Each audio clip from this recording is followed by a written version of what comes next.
Welcome back, dear friends, to yet another class on the history of English language and literature. In our previous classes, we have discussed about modernist literature, modernist poetry, modernist drama, etc. And today, we shall have a very short introduction about the modernist and the postmodernist fiction, and we shall also introduce to some novelists like George Orwell, Graham Greene, Sir Kingsley Amis and Salman Rushdie. Now let us talk something about the modernist fiction. The modernist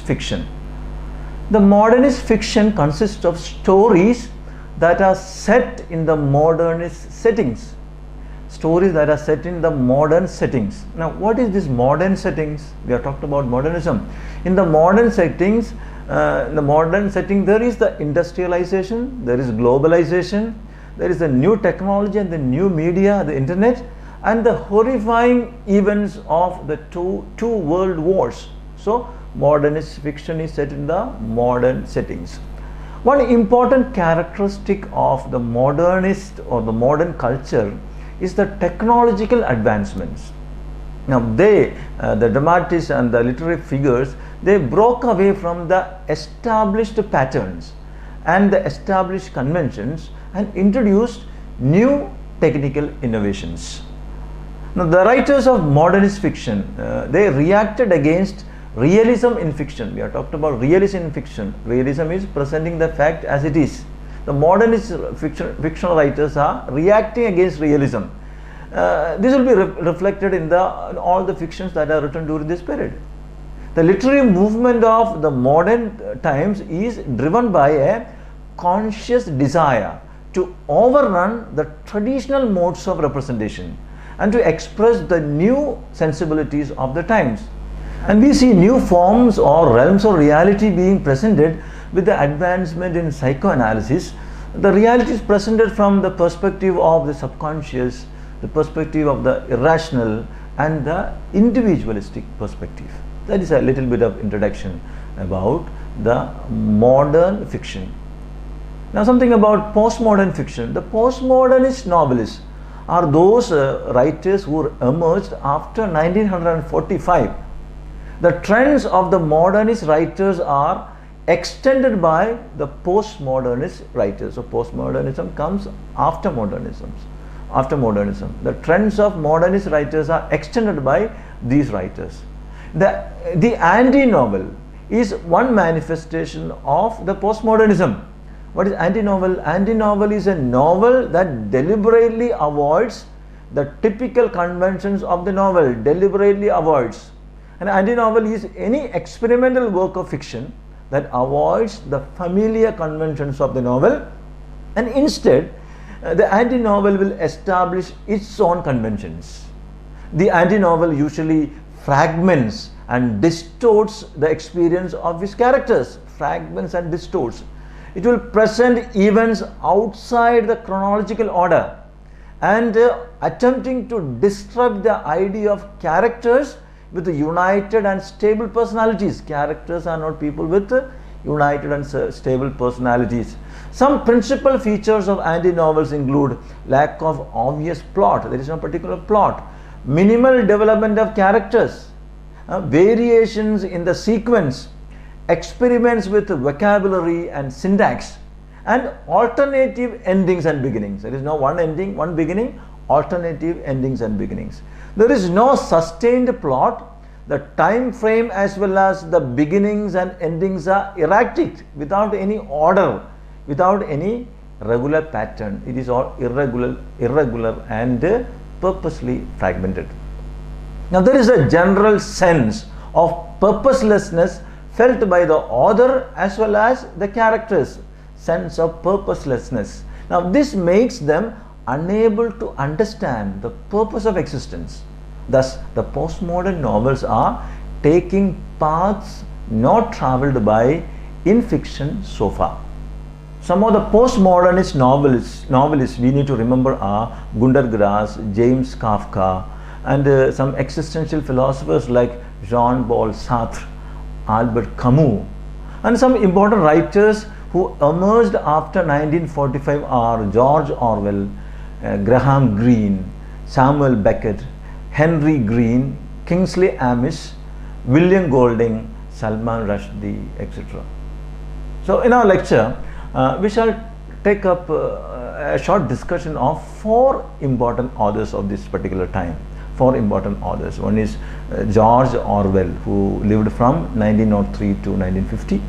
Now there is Graham Greene, who lived from 1904 to 1991. Sir Kingsley Amis, who lived from 1922 to 1995, and Salman Rushdie, who was born in 1947. Now let's talk something about George Orwell, or his real name is Eric Arthur Blair. George Orwell is the pen name of Eric Arthur Blair. He lived from 1903 to 1950. Now George Orwell was, as I mentioned, the pen name of Eric Arthur Blair, who was an English novelist, an essayist, a journalist and a critic. Now he belonged also to the interwar years between the war.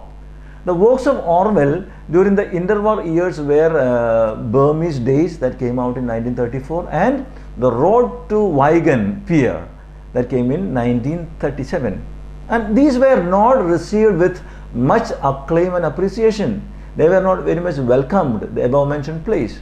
The work for which George Orwell is most famous for is The Animal Farm, that came in 1945.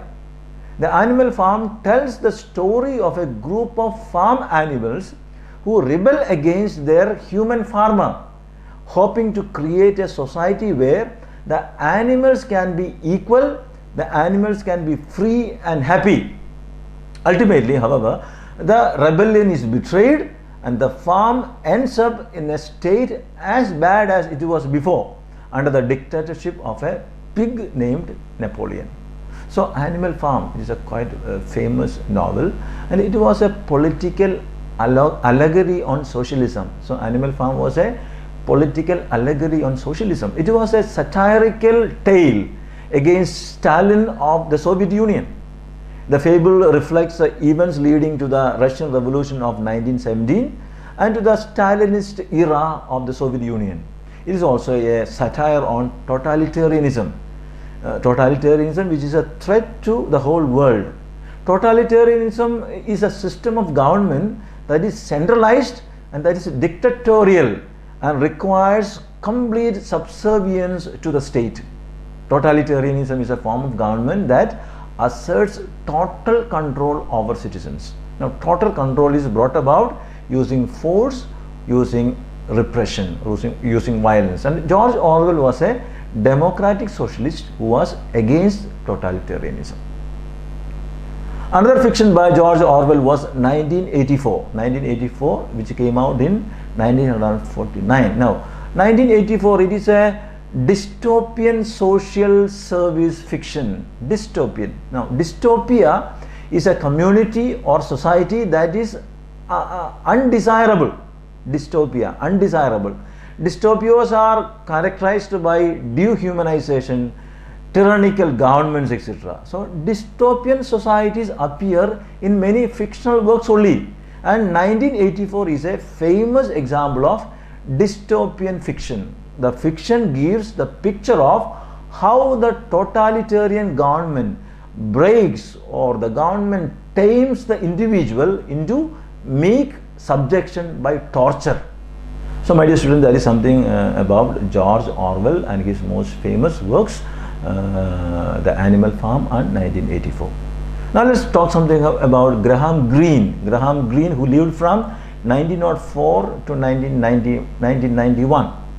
Now Graham Greene was a novelist, he was a short story writer, he was a playwright and journalist. Graham Greene is regarded as the leading English novelist of the 20th century and the best known novelist of the post-war period. The best known novelist of the post-war period. Now William Golding praised Greene as the ultimate chronicler of 20th century man's consciousness and anxiety. William Golding is praising him. Who is William Golding? William Golding is a British novelist and a playwright and also a poet. Now he is best known for his first novel, Lord of the Flies, William Golding. Now, Graham Greene, he has written a considerable number of novels which are popular and have won the admiration of even the critics. Graham Greene. The works of Greene are noted for their tautness of construction. Noted for their tautness of construction. What is tautness? Tautness means very clear and very short. Clear and short. And the imaginative exploration of the characters. So, tautness of the plot and the imaginative exploration of the characters. Some of the works of Graham Greene are It's a Battlefield, that came in 1934, England Made Me, that came in 1935, Brighton Rock, that came in 1938, The Power and Glory, that came in 1940, The Heart of the Matter, that came in 1948, and The End of the Affair, which was published in 1951. Graham Greene also has written what he calls the entertainments. Now, these entertainments are stories of crime and retribution, but they too are concerned with moral difficulties faced by people in a confused and violent world. So, entertainments. Stamboul Train, that came in 1932, is the first of the line of novels that Graham Greene termed as entertainments. Now, Stamboul Train, that came in 1932. The novel appeared in 1932 and was Greene's first true success, the line of entertainments that he will publish. It was taken on by the Book Society, and in 1934 it was adapted as a film, Orient Express. Now, his other entertainments include A Gun for Sale, that came in 1936, and The Confidential Agent, which was published in 1939, and Shortcut to Hell, that came in 1957. The novels of Graham Greene contain Catholic religious themes. So, the novels of Greene contains Catholic religious themes, but he never wanted to be known as a Catholic novelist. He preferred to be known as a novelist who happened to be a Catholic than being branded as a Roman Catholic novelist. So Graham Greene is a novelist whose novels contains a lot of religious themes of Roman Catholicism, but he never wanted to be known as a Roman Catholic novelist. The heart of the matter of his novels contain ambivalent political and moral issues of the modern world. The locales, the places where something happens or set, are seedy landscapes where God is absent and evil is all pervasive. God is absent, evil is pervasive. Suffering and unhappiness are omnipresent, present everywhere. The characters are presented as those who pursue or those who are pursued. And he will depict the fundamental rights or the fundamental wrongs, not simply rights or wrongs, or he is trying to depict what is fundamentally right or fundamentally wrong. The next author that we can remember is Sir Kingsley Amis, who lived from 1922 to 1995. Sir Kingsley Amis, he was an English novelist, he was a poet, he was a critic, and he also was a teacher. He has to his credit 20 novels, 6 volumes of poetry, several short stories, and radio and television scripts, and works of social and literary criticism. So he is an elaborate literary figure. Amis is best known for his satirical comedies. Satirical means sarcastic, critical, and mocking another's weakness. Now, he is regarded as one of the finest satirists of the 20th century. Some of his satirical comedies are Lucky Jim, that came in 1954, One Fat Englishman, 1963, Ending Up, 1974, Jake's Thing, 1978, and The Old Devils, that came in 1986. He presented his protagonists who were disgruntled with their shabby environment and with themselves. So protagonists are disgruntled people. Now let us take the example of Lucky Jim, that came in 1954. The protagonist of this novel, Lucky Jim, is Jim Dixon. Now in this novel, Kingsley Amis is satirizing the highbrow academic ambience of a university, Red Brick University, from the perspective of a protagonist. Jim Dixon is a junior lecturer in the history department of the college. He is not very remarkable in any way. He had a subversive, he had a rebellious attitude. He was anti-establishment, he was anti-pretension, and he has anti-arts attitudes, and he was hailed as an angry young man.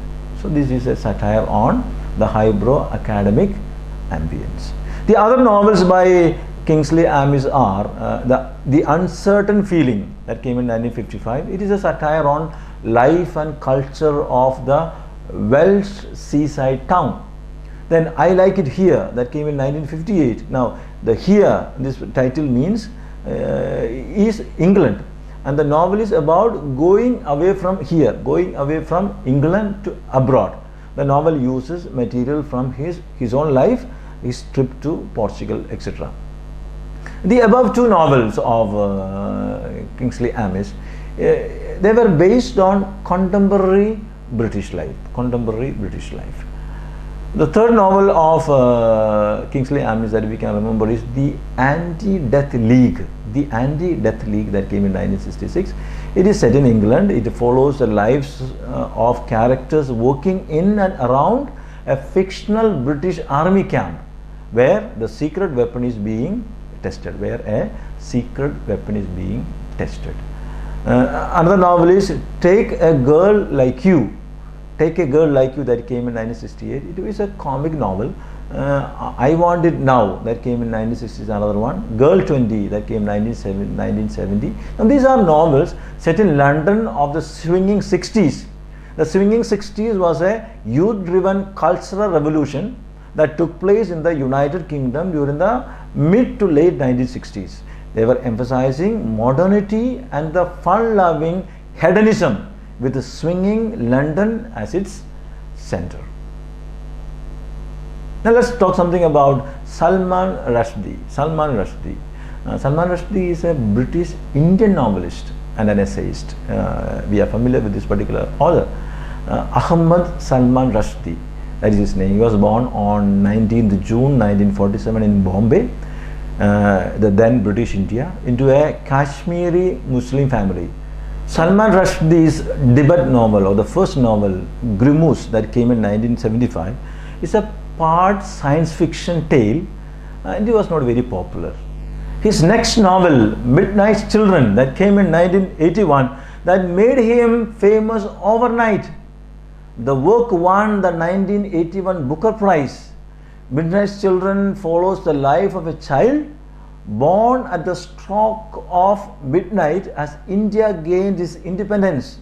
Now this child is endowed with special powers and a connection to other children born at the dawn of a new and tumultuous age in the history of Indian subcontinent and the birth of the modern nation of India. So that is Midnight's Children, that came in 1981, that made Salman Rushdie a famous and notable literary figure. Salman Rushdie is known for the use of magical realism and historical fiction. Magical realism. Now, magical realism portrays a realistic view of the modern world. It portrays a realistic view of the modern world while adding magical elements. The magical or supernatural elements are presented in a realistic setting. The magical elements, supernatural elements are presented in a realistic setting. Now, magical realism is present in Harry Potter series. Now, if you have watched the movie Odeon, it contains a lot of supernatural elements, a lot of magical elements that is set in realistic setting. So that is magical realism. The fourth novel of Salman Rushdie was Satanic Verses, that came in 1988. Now, this novel, Satanic Verses, raised bitter controversy and protests among the Muslims. The Muslims accused the novel of blasphemy and accusing their faith. The outrage among Muslims resulted in a fatwa calling for Rushdie's death. Rushdie's death, it was issued by the supreme leader of Iran on 14th February 1989, the death of Salman Rushdie. The result was several failed assassination attempts on Rushdie, who was placed under police protection by the UK government. The book Satanic Verses was banned in India as hate speech directed as a hate speech directed towards the Muslim community. So that is Satanic Verses. His other fictional works are Joseph Anton Memoir, that came in 2012, and this gives an account of Rushdie's life in the wake of controversy over Satanic Verses. Now there is, in 1983 he will publish Shame, 1995 The Moor's Last Sigh, Shalimar and the Clown, that came in 2005, and Luca and the Fire of Life, that came in 2010. His non-fictional works are collections like Step Across This Line, that came in 2002. So these are three important authors we need to remember. We shall also have a short description of two other types of novels, the campus novel and the graphic novel. Campus novel. Now what is campus novel? Campus novel, or it is also known as the academic novel. A campus novel is a novel that is set in and around the campus of a university. A novel that is set in the campus of a university. The campus novel is usually comic or satirical, in which the action is set within the enclosed world of a university, the enclosed world of a campus. The campus novel dates back to the 1950s. The campus novels are about middle class heroes. So the heroes of these novels are middle class heroes. Most campus novels are written by novelists who are also academicians. The Groves of Academy by Mary McCarthy, it was published in 1952, is often quoted as the earliest example of the campus novel. The important novelists of this genre are Kingsley Amis, John Greene, Philip Larkin, William Cooper, David Lodge, and Malcolm Bradbury. Some well-known campus novels, we can remember one or two or three of some of the well-known campus novels. First one that you can remember is Lucky Jim by Kingsley Amis. We have mentioned about Lucky Jim already. Changing Places by David Lodge. The History Man by Malcolm Bradbury. So that is something regarding the campus novel. Let's also have a short description about what a graphic novel is. So graphic novel. Now graphic novel is a book made up of comic content. So graphic novel is a book made up of comic content. It is an offshoot of the adult comic culture, where the story is told mainly in pictures. The story is told in pictures. Though fiction refers to long fictional works, the term graphic novel includes fiction, non-fiction, and even anthologized works. Now, it is a type of text combining text and images. Graphic novels are not comic books, they are longer than comic books. Comic books are serialized narratives, while the graphic novels contain complete narratives. The graphic novel has become popular genre in post-war Britain and in America, as it contains text as well as images. So my dear students, in our class today we mentioned the term modernist fiction. We also mentioned about the postmodernist fiction. Then we have introduced four important authors and their works. The authors whom we introduced are George Orwell, Graham Greene, Kingsley Amis, and Salman Rushdie. Please submit a summary of our class today. And thank you for your patient listening.